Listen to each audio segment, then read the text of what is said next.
Welcome. Thank you sir. जबरदस्त।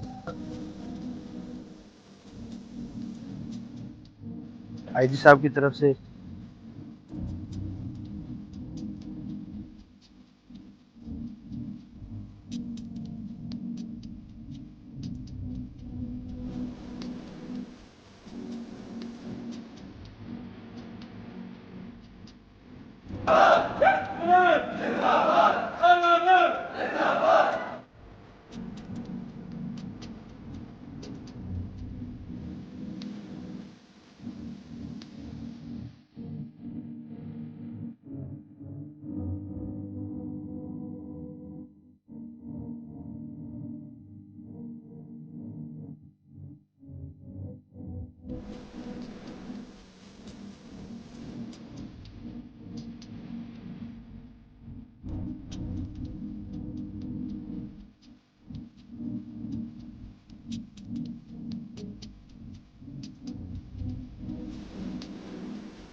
और अभी भी जब शहीद वहाँ जीता है तो आईजी साहब को पर्ची गई है, एक मीटिंग हो रही थी, उस मीटिंग में भी आईजी साहब ने अनाउंस किया और सबको मुबारकबाद दी कि अपना जवान माशाल्लाह फिर भारत को आगे जीता।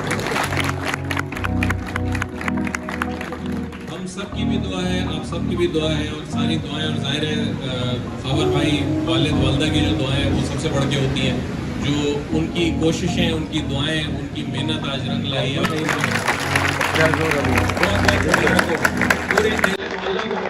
पूरे कराची को मुबारक हो, पूरे सिंध को मुबारक